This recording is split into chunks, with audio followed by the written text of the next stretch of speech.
Yahoo! Hello mga masters and mga ka-G! Good morning po sa inyong lahat dyan sa Pilipinas at syempre sa buong Asian countries at kung saan ka mang lupalop ng ating daigdig ay hayaan niyo muna kami ng inyong G at syempre ni Daddy Master Worm na batiin po kayo ng good morning, good noon, good afternoon, good evening, at good day na po sa mga ready na matulog. At welcome aboard sa G and Daddy Health and Lifestyle Tips. Ngayong araw ng Sunday po ngayon, kumakain pa ako ng candy. Kumain kasi ako ng isda. Kaya baka sabihin ni G na nasasalita akong manansa yung aking bunganga. Kaya po ay kumain muna ako ng candy para ayaw naman po ni G na ma-turn off kay Daddy. Sabi niya, ang langsa naman ng Daddy ko. Ayan. So, kamusta po ang lahat? At syempre, ngayon po ay i-invite ko na muna kayo ahead of time. Meron po tayong premiere marathon sa Bahay Kulitan. Pero, bago po niyan, 11 o'clock, start tayo. 11 to 4 o'clock, isa-celebrate natin ang birthday ni Beshi Merle Estany Vlogs. So wala akong hosting ngayon. Hindi po ako ang mag-host sa slot na yon. Kundi ibibigay po natin yan sa ating birthday celebrant na si Merle Estany Vlogs. At I hope na pumunta kayo mamaya, makipagkulitan at syempre mag-wish din kayo ng mga kung ano yung gusto niyo i-wish sa kanya. At syempre, tumatanggap din tayo ng mga palipad, pakulay at memberships para sa ating birthday girl. So, ini-encourage ko po kayong lahat. Merle Estany Vlogs, 11 o'clock in the morning Philippine time. Tatapos po yun 4 o'clock. And then followed by Yams OFW Vlogs from 4 to 6 and 6 to 8. Meron tayong 6 to 9 or 6 to 10, depende kung ano oras matapos yan. Ay Rowena Millares TV with Bombs 2.0. Yan, tingnan natin si Gio. Ayun, super makulit at super clingy kay Daddy. Ayun, mag-embrace lang yan kay Daddy niyo. Ano mo? Yung talagang ginagawa niyo. Magbubulong-bulong pa yan. Daddy, I love you. O, diba? Daddy, I love you daw, sabi niya. Kahapon po ay nag-lecture tayo about high blood pressure. So, yun po yung ating topic. Mahaba-habang topics po ito, pero as much as possible, hindi ko naman ito gagawin talagang mahaba. Basta importante kasi, ang high blood pressure kasi, isa sa mga top leading, or shall we say, number one talaga, sa mga very common na problems, na health conditions na nakakamatay if not properly treated. Okay? If not properly treated po, ay nakakamatay talaga kasi it will lead to stroke, it will lead to cardiac arrest, and of course, it will lead to paralysis, and maraming po mga problema ang pwede niyang makakos po nito. Ay nako, ano namang klaseng style ito, G? Bakit ganyan? Diba? Ano si G? Yan ang G natin. So, yan na si G. Dito na muna daw si G sa taas. O, diba, G? Sabi niya, ang tangkad-tangkad naman ng Daddy. Alright, so for now, ang topic natin ngayon are the underlying cause of high blood pressure. Siyempre kahapon po ay diniscuss natin. Sabi po dito na meron tayong primary and secondary. Hindi ko na po yun ulitin, pero pwede yung sa secondary. Pwede po yung may mga sakit ka na. Halimbawa, meron kang thyroid problem, meron kang tumor, pituitary gland problem. So yung ibang organs mo po ay meron na talagang problema, kaya po ay affected din po ang palpitation or ang galawan ng ating puso. Yan, so maraming factors. Meron ding iba yung stress sa paligid. Ang stress naman po is pwede mong ma-avoid po yan. Diba? So, while the most cases of hypertension are primary and several underlying health conditions can contribute or to cause to secondary hypertension. Treating these kinds of conditions can often reverse, pwede niyang pagalingin ka sa hypertension. So, pwede yung elevated blood pressure, diba? Overweight or obesity, diabetes, chronic kidney failure, or chronic kidney disease, pregnancy, diba? Certain heart irregularities. So, overweight or obesity, although obesity is an underlying health condition, it warrants its own spots in the list. Ouch. Okay? Ang problema po dito, ang obesity po ay almost 65 to 78% ng mga obese ay may cases of primary hypertension. May mga prone po sila sa primary hypertension.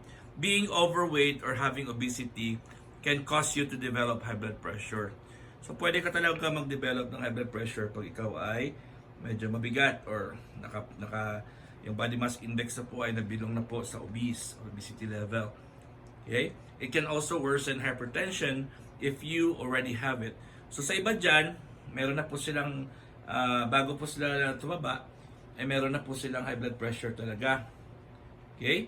So, that's because having more fat sa ating katawan can cause a lot of changes in our body. So pag mayroon kayong maraming fat sa katawan natin, marami din yung mga changes. So halimbawa po ay sumisikip yung inyong passageway ng dugo, yung veins and arteries natin, sumisikip na rin. So syempre yung heart natin ay mahihirapang ibombahin yung dugo para mag-pass through po siya sa ating blood vessels, sa arteries and sa veins natin. So it will have more pressure.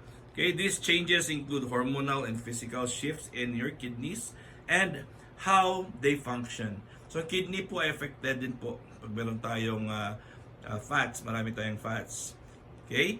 So it will reduce risk for heart attack, di ba? So carrying too much weight can also alter your body uses insulin, how your body uses insulin. So kung medyo mataba tayo or medyo marami tayong fats, medyo mabigat tayo, iba din yung ang paggamit ng katawan natin ng insulin. Mas maraming insulin po ang kailangan yan. Okay? They could lead to insulin resistance or type 2 diabetes. Okay? So other risk factors for hypertension is type 2 diabetes. Yun po. So may mga usually yung mga high blood, may mga diabetes type 2 ay usually common sa kanila, meron din silang high blood pressure.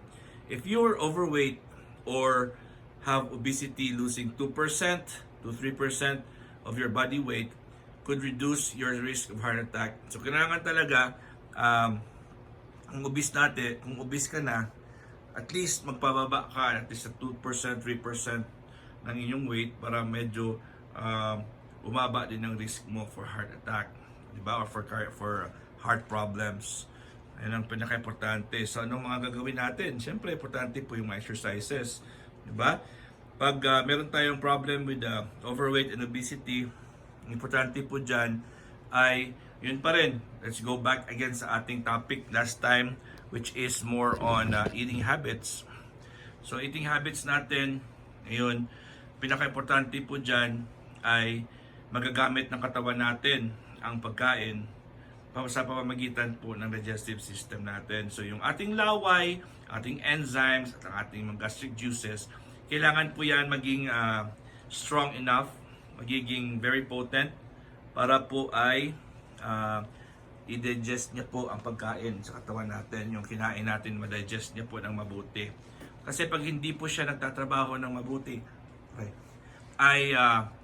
it will just end up na unprocessed po siya. Hindi po siya mapaprocess ng mabuti. Diba mga masters? Sensya na si G natin ay super galaw ngayon. Ayan. So, ito po si G. Ayun. It's daddy. Baby girl. This is daddy's baby girl. Right? So, importante po dyan. Yun, let's go back again sa ating lecture last time. Ganun pa rin po. Obesity and overweight. Bakit tayo bumibigat? It's because number one po ay nagko-compensate yung katawan natin. Marami po sa atin dyan ang nagsiskip ng meals. Tandaan nyo po once nag-skip ka ng meals, ang katawan natin po ay mapipilitan pong magtago. May memory po yung brain natin Mapipilitan po ang ating brain, napipilitan po yung ating brain na stimulate po yung ating ibang organs na magtago muna ng mga materials. Ayaw niya kasing i-digest yan agad kasi alam niya the next few hours ay hindi ka nakakain.